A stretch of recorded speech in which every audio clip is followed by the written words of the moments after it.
നമസ്കാരം. മിറാഷ് ആസിഫിനെ നായകനാക്കി ജീതു ജോസഫ് സംവിധാനം ചെയ്ത സിനിമ നല്ല കിഡിലൻ ത്രില്ലറാണ്. മലയാളത്തിൽ ഇതുവരെ കണ്ടിട്ടില്ലാത്ത തരത്തിലുള്ള ഒരു ടൈപ്പ് ഓഫ് ത്രില്ലർ. പൊതുവെ നമ്മൾ ഈ സ്പാനിഷ് സിനിമകളിലൊക്കെ കണ്ടുവരുന്ന തരത്തിലുള്ള ത്രില്ലറാണ്. അപർണ ബാലമുരളിയാണ് നായിക. ഒരുപക്ഷെ വലിയ ഹൈപ്പൊന്നും ഇല്ലാതെ റിലീസ് ആയതുകൊണ്ടായിരിക്കും, ഞാൻ പേഴ്സണലി അത്രയൊന്നും വിചാരിച്ചിരുന്നില്ല സിനിമയെക്കുറിച്ച്. അങ്ങനെ പോയി കണ്ടുകൊണ്ടായിരിക്കും വണ്ടർ അടിച്ചാണ് തിരിച്ചു വന്നത്. പ്രത്യേകിച്ച് ഇതിൻ്റെ ഒരു ക്ലൈമാക്സ് പോർഷൻ അതൊരു ഒന്നൊന്നര ട്വിസ്റ്റ് തന്നെയായിരുന്നു. ഒട്ടും പ്രെഡിക്റ്റ് ചെയ്തില്ല. കാരണം കുറേ ത്രില്ലറൊക്കെ കാണുന്നുണ്ട്, നമ്മൾ കുറേ കാര്യങ്ങളൊക്കെ പ്രെഡിക്റ്റ് ചെയ്യല്ലോ. അതിൽ കുറേ കണക്കുകൂട്ടലൊക്കെ തെറ്റിച്ചൊരു സിനിമയാണ് മിറാഷ്. പ്രധാനമായിട്ട് ഇതിൻ്റെ സെക്കൻഡ് ഹാഫിലെ കുറേ ട്വിസ്റ്റുകളും പരിപാടികളൊക്കെ കയ്യിൽ നിന്ന് പോയ രീതിയിലായിരുന്നു. ആ രീതിക്ക് ഞെട്ടിച്ചു കളഞ്ഞു. ആസിഫ് അലിയാണ് ഇതിനകത്ത് ഒരു കേന്ദ്ര കഥാപാത്രത്തെ ചെയ്തിട്ടുള്ളത്. ആസിഫ് അലി അടുത്ത കാലത്ത് നമുക്കറിയാലോ മലയാളത്തിൽ വളരെ ക്വാളിറ്റിയുള്ള സിനിമകൾ തരുന്ന ഒരു ആക്ടറാണ്. കാരണം സിനിമയുടെ നിലവാരം നോക്കി തൻ്റെ ക്യാരക്ടറിൻ്റെ ഒരു എന്താ പറയുക വലിയ സംഭവങ്ങളൊന്നും നോക്കാതെ ആ സിനിമ നല്ലതാണെന്ന് മാത്രം നോക്കി സ്ക്രിപ്റ്റ് എടുക്കുന്ന ഒരാളാണ് ആസിഫ് അലി. ഇപ്പോൾ ആ രീതിക്ക് ആസിഫ് അലി ഇതിനകത്തും അങ്ങനെ തന്നെയാണ് ചെയ്തിട്ടുള്ളത്. കാരണം ആസിഫ് അലിയുടെ റോൾ അത്രയ്ക്ക് കിഡിലനാണ്, അത്ര ഗംഭീരമായി ആസിഫ് അലി ചെയ്തിട്ടുമുണ്ട്. കാരണം ഇങ്ങനത്തെ റോൾ എടുക്കാൻ നിന്നിട്ടുള്ള ആസിഫ് അലിക്ക് ഒരു നിറഞ്ഞ കയ്യടി കൊടുക്കേണ്ടതുണ്ട്. അപർണ ബാലമുരളിയാണ് മെയിൻ ആയിട്ടുള്ള ഇതിനകത്ത് റോൾ ചെയ്തിരിക്കുന്നത്. പുള്ളിക്കാരുടെ ക്യാരക്ടറിനെ കേന്ദ്രീകരിച്ചാണ് ഈ കഥ സഞ്ചരിക്കുന്നതും ഒക്കെ. ഇതുമായിട്ടുള്ള ത്രില്ലർ പരിപാടികളൊക്കെ അപർണയുടെ ഒരു ക്യാരക്ടറിനെ കേന്ദ്രീകരിച്ചാണ്. അപർണ അത് വളരെ ഗംഭീരമായി തന്നെ ചെയ്തിട്ടുണ്ട്. കിഷ്കിന്ധകാണ്ഡത്തിൽ പുള്ളിക്കാരി ഞെട്ടിച്ചൊരു പെർഫോമൻസ് ആയിരുന്നു. അതിനുശേഷം ഈ ഒരു സിനിമയ്ക്കകത്തും പുള്ളിക്കാരി അതിഗംഭീരമായിട്ട് തന്നെ ചെയ്തിട്ടുണ്ട്. ഇപ്പോൾ ജീതു ജോസഫിലേക്ക് വന്നു കഴിഞ്ഞാൽ അദ്ദേഹം മലയാളത്തിൽ എണ്ണം പറഞ്ഞ ത്രില്ലറുകൾ എടുക്കുന്ന സംവിധായകനാണ്. കാരണം അദ്ദേഹത്തിൻ്റെ എഴുത്താണ് അദ്ദേഹത്തിൻ്റെ ത്രില്ലർ സിനിമയുടെ നട്ടെല്ല്. കാരണം ഒട്ടും പ്രഡിക്റ്റ് ചെയ്യാൻ പറ്റാത്ത രീതിയിലുള്ള ട്വിസ്റ്റ്, ഇപ്പോൾ നമ്മൾ ഡിറ്റക്റ്റീവ് മുതൽ ദൃശ്യം അതുപോലെ മെമ്മറീസ് ഒക്കെ നമ്മൾ കാണുന്നതാണ്. ആ ഒരു നിലവാരം അദ്ദേഹം മിറാഷിലും പുലർത്തിയിട്ടുണ്ട്. കാരണം എഴുത്തിൻ്റെ ഒരു പവറാണ് പുള്ളിക്ക് ഇവിടെ ഏറ്റവും വലിയ സപ്പോർട്ടായി നിൽക്കുന്നത്. കാരണം മിറാഷ് സിനിമ എഴുത്തിൻ്റെ ഒരു എന്താ പറയുക ഒരു വേഗതയിലാണ് പ്രേക്ഷകനോട് കമ്മ്യൂണിക്കേറ്റ് ചെയ്യുന്നത്. ആ ഒരു വേഗത നമുക്ക് സ്ക്രീനിൽ കാണാൻ കഴിയുന്നുണ്ട്. മേക്കിങ്ങും അതിനോട് കിടപിടിക്കുന്ന രീതിയിലാണ്.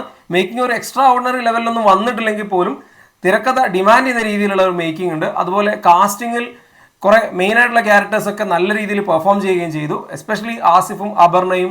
അതുപോലെ ഇതിനകത്ത് ഹക്കീമുണ്ട്. ഹക്കീമിന് വളരെ ഇമ്പോർട്ടൻ്റ് ആയിട്ടുള്ള ഒരു ക്യാരക്ടറാണ്. ഹക്കീം അത് വളരെ ഭംഗിയായി തന്നെ ചെയ്തു. അതുപോലെ ഒരു പോലീസ് ഓഫീസറുടെ വേഷത്തിൽ സമ്പത്ത് വരുന്നുണ്ട്. സമ്പത്ത് കുറച്ച് നാളുകൾക്ക് ശേഷമാണ് മലയാളത്തിൽ റോൾ ചെയ്യുന്നതെന്ന് തോന്നുന്നുണ്ട്. അത് ഭംഗിയായി അദ്ദേഹം ചെയ്തിട്ടുണ്ട്. അതുപോലെ പിന്നെ വേറൊരു റോള് ദീപക് പറമ്പിലാണ്. ദീപക് വളരെ നന്നായി തന്നെ റോൾ ചെയ്തിട്ടുണ്ട്. അപ്പം ഇതൊരു വളരെ എന്താ പറയുക സ്പേസിൽ പോകുന്നൊരു ത്രില്ലറാണ്. ഒട്ടും സ്പൂൺ ഫീഡിങ് ഇല്ല. അതുകൊണ്ട് തന്നെ സ്ക്രീനിൽ നിന്ന് എല്ലാം ലഭിക്കും അങ്ങനെയില്ല. കാരണം പ്രേക്ഷകന്റെ ഇന്റലിജൻസിനെ കൂടെ റെസ്പെക്ട് ചെയ്തിട്ട് ജീത്തു എഴുതിയിട്ടുള്ളൊരു ത്രില്ലറാണ് മിറാഷ്.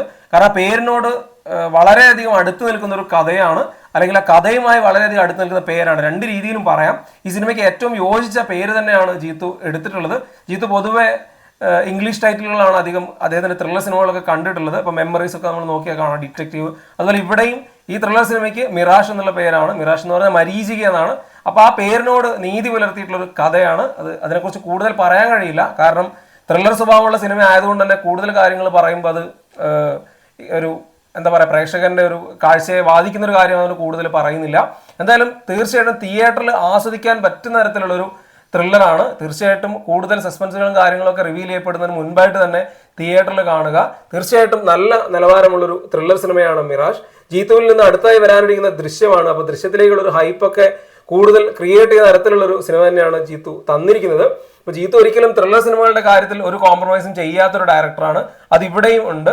കാരണം ജീത്തു ഇതിന്റെ സ്ക്രിപ്റ്റിംഗിൽ ഇൻവോൾവ് ആണ്. ജീത്തുവിനോടൊപ്പം ശ്രീനിവാസൻ അബ്രോളും കൂടെ ഇതിന്റെ ഒരു സ്ക്രിപ്റ്റിംഗിൽ വന്നിട്ടുണ്ട്. അപർണ താരക്കാടിൻ്റെതാണ് കഥ. ആ കഥ വളരെ മനോഹരമായി സ്ക്രിപ്റ്റാക്കി മാറ്റുകയും അത് അതിമനോഹരമായിട്ട് സിനിമയാക്കി എടുക്കുകയും ചെയ്തിട്ടുണ്ട്. ചില കാര്യങ്ങളൊക്കെ പ്രഡിക്റ്റബിൾ ആയിരുന്നു. എസ്പെഷ്യലി ഇതിന്റെ ഇന്റർവെൽ പരിപാടിയൊക്കെ എനിക്ക് പ്രഡിക്റ്റബിൾ ആയിട്ട് തോന്നി. പക്ഷെ സെക്കൻഡ് ഹാഫിലേക്ക് വരുമ്പം വളരെ ഗംഭീരമായിരുന്നു. കാരണം അതിന്റെ മെയിനായിട്ടുള്ള അതിന്റെ ക്ലൈമാക്സ് പരിപാടികളൊക്കെ അതിഗംഭീരമായിട്ട് ജീത്തു ചെയ്തിട്ടുണ്ട്. ഇതിൽ ആക്ഷൻ സീനുകൾക്കൊക്കെ ഒരു പ്രത്യേകത ഉണ്ട്. കാരണം വളരെ എന്താ പറയുക യൂഷ്വലായിട്ട് കാണുന്ന തരത്തിലുള്ള ആക്ഷൻ സീക്വൻസുകളല്ല, വളരെ വ്യത്യസ്തമായ രീതിയിൽ ഷൂട്ട് ചെയ്തിട്ടുള്ള ആക്ഷൻ രംഗങ്ങളാണ്. അതിൽ ആസിഫ് അലിയും അപർണയൊക്കെ ഭാഗമായിരുന്നത് വളരെ ഗംഭീരമായി അവർ ചെയ്തിട്ടുമുണ്ട്. അങ്ങനെ ഒരുപാട് കാര്യങ്ങൾ എടുത്തു പറയാനുള്ള വളരെ ക്വാളിറ്റി പുലർത്തിയൊരു സിനിമയായിരുന്നു മിറാഷ് എന്നെ സംബന്ധിച്ച്. അപ്പോൾ എന്തായാലും തിയേറ്ററിൽ അങ്ങനെ കണ്ടിരിക്കാൻ പറ്റുന്ന ഒരു ത്രില്ലർ സിനിമകൾ മലയാളത്തിൽ വല്ലപ്പോഴാണ് വരാറുള്ളത്. മലയാളികൾക്ക് പൊതുവേ ത്രില്ലർ സിനിമകളോട് വളരെയധികം താല്പര്യമുള്ളതുമാണ്. ഇത് പക്ഷേ മലയാളത്തിൽ യൂഷ്വലി കണ്ടുവരുന്ന ഒരു ടൈപ്പ് ഓഫ് ത്രില്ലർ അല്ലാന്ന് എടുത്തു തന്നെ പറയുന്നു. കാരണം നമ്മൾ വിദേശ ഭാഷകളിലൊക്കെ പ്രത്യേകിച്ച് നമ്മൾ സ്പാനിഷ് ലാംഗ്വേജിലോ അല്ലെങ്കിൽ എന്താ പറയുക ഇംഗ്ലീഷിലൊക്കെ നമ്മൾ കാണുന്ന തരത്തിലുള്ള ഒരു ടൈപ്പ് ഓഫ് ത്രില്ലറാണ്. അപ്പോൾ അതുകൊണ്ട് തന്നെ ആ ഒരു രീതിക്ക് ഈ സിനിമയെ സമീപിക്കുക. വീണ്ടും ഒരു ഗംഭീര സിനിമ തന്നെയാണ് ജീത്തു ജോസഫ് നൽകിയിരിക്കുന്നത്. തിയേറ്ററിൽ ഈ സിനിമയുടെ ഒരു ബോക്സ് ഓഫീസ് പെർഫോമൻസ് മറ്റു കാര്യങ്ങളൊക്കെ എന്താവുമെന്ന് അറിയില്ല.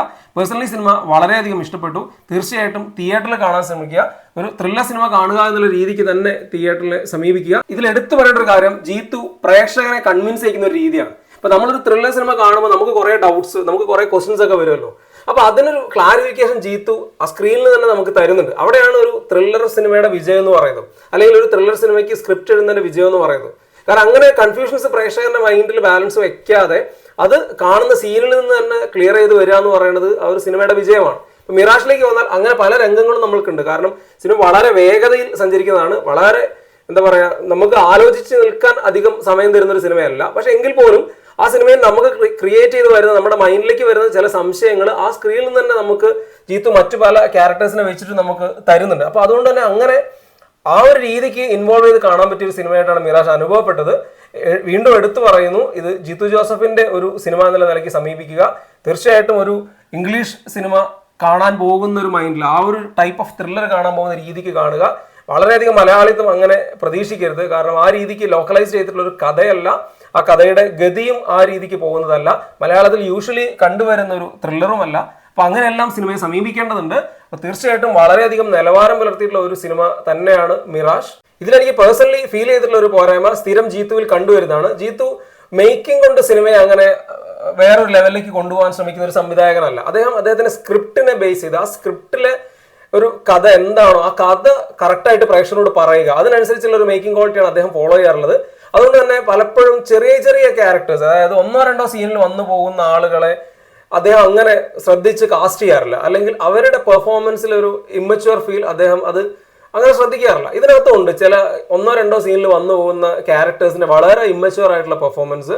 അത് ദൃശ്യം 2-ലൊക്കെ നമ്മൾ വളരെയധികം കണ്ടിട്ടുള്ളതാണ്. അത് പിന്നെ കോവിഡ് കാലത്തായിരുന്നു. ഇവിടേക്ക് വരുമ്പോൾ ഇവിടെയുണ്ട്.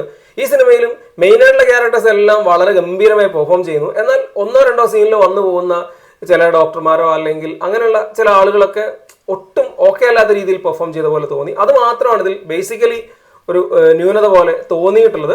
ജീത്തു എന്തായാലും ആ ഒരു കാര്യത്തിൽ അടുത്ത സിനിമയിലേക്കൊക്കെ കറക്റ്റ് ചെയ്ത് വന്നാൽ നന്നായിരിക്കും. പ്രത്യേകിച്ചും അദ്ദേഹം അടുത്തായി ചെയ്യാൻ പോകുന്നത് മലയാളത്തിലെ ഏറ്റവും ഹൈപ്ഡ് പ്രോജക്റ്റ് ആയതുകൊണ്ട് തന്നെ ആ ഒരു കാര്യം മിറാഷിന്റെ കേസിൽ എന്തായാലും ഒരു പോരായ്മയായിട്ട് ഫീൽ ചെയ്തു. ഒരു കാര്യം കൂടിയുണ്ട്, അത് ഇന്റർവൽ പഞ്ചാണ്. കാരണം ഒരു ത്രില്ലർ സിനിമയിൽ അതിന്റെ സെക്കൻഡ് ഹാഫിലേക്കുള്ള വലിയൊരു ലീഡായിരിക്കണം ഇന്റർവൽ ബ്ലോക്ക്. ഇതിലെ ഇന്റർവൽ സീൻ വളരെ പ്രഡിക്റ്റബിൾ ആയിരുന്നു. അത് ഒരു ക്യാരക്ടറിനെ ചുറ്റിപ്പറ്റിയുള്ളതാണ്. അതെന്തായാലും വളരെ പ്രഡിക്റ്റബിൾ ആയിട്ട് തോന്നി. അപ്പൊ ജീത്തുവിൽ നിന്ന് അങ്ങനെ ഒരു മിസ്സിംഗ് പരിപാടി എന്തായാലും പ്രതീക്ഷിച്ചിരുന്നില്ല. അത് എനിക്ക് പേഴ്സണലി ഒട്ടും കൺവിൻസ് ആയിരുന്നില്ല. അങ്ങനെ ഒരു ഇന്റർവൽ പഞ്ച്, ആ ഇന്റർവൽ ബ്ലോക്കിൽ ഒരു പഞ്ച് ഉണ്ടായിരുന്നില്ല എന്നുള്ളതാണ് സത്യം. അപ്പൊ ജീത്തുവിൽ നിന്ന് ഈ ഒരു സിനിമയിൽ ആകെ തോന്നിയ 2 നെഗറ്റീവ്സ് ഇത് മാത്രമാണ്. ഈ ഒരു എന്താ പറയാ, വളരെ ചെറിയ ക്യാരക്ടേഴ്സായിട്ട് വരുന്നവരുടെ കാസ്റ്റിംഗിൽ അവരുടെ പെർഫോമൻസിലുള്ള ഒരു പോരായ്മയും അതൊരു ഇന്റർവൽ ബ്ലോക്കും. ആസിഫ് അലിയുടെ ക്യാരക്ടറിനെ പ്ലേസ് ചെയ്തും ഒക്കെ വളരെ ഭംഗിയുള്ളതായിരുന്നു. കാരണം ആസിഫ് അലിയുടെ ക്യാരക്ടർ ഈ കഥയിലേക്ക് ഇൻവോൾവ് ആവുന്ന രീതിയൊക്കെ വളരെ ഗംഭീരമായിരുന്നു. പുള്ളിയുടെ ക്യാരക്ടറിലൂടെ കുറെ കാര്യങ്ങളൊക്കെ പറയുന്നുണ്ട്. എസ്പെഷ്യലി പുള്ളി ഒരു ഓൺലൈൻ ഇൻവെസ്റ്റിഗേറ്റീവ് റിപ്പോർട്ടറായിട്ടാണ് ഇതിനകത്ത് വരുന്നത്. അപ്പോൾ ആ ഒരു ക്യാരക്ടറെ വെച്ചിട്ട് ഇപ്പം നമ്മളൊരു വളരെ പ്രജുഡിസ് മൈൻഡിൽ നമ്മൾ ഓൺലൈൻ റിപ്പോർട്ടിംഗ് ടീമിനെയൊക്കെ നമ്മൾ കാണാറുണ്ട്. അപ്പോൾ ആ ഒരു കാര്യത്തെയൊക്കെ കറക്റ്റ് ചെയ്യാൻ വേണ്ടി പുള്ളി കൊടുക്കുന്ന ഡയലോഗുകളും കാര്യങ്ങളൊക്കെ ആസിഫിന്റെ ക്യാരക്ടറിലൂടെ പറയുന്നുണ്ട്. അത് വളരെ ഭംഗിയായിട്ട് തോന്നിയിട്ടുണ്ടായിരുന്നു. അതുപോലെ ഇതിനൊരു ടെക്നിക്കലി കുറെ എന്താ പറയുക, ഈ സിനിമ പല ഏരിയയിലും ബ്രില്യൻ്റ് ആയിട്ട് തന്നെ വന്നിട്ടുണ്ട്.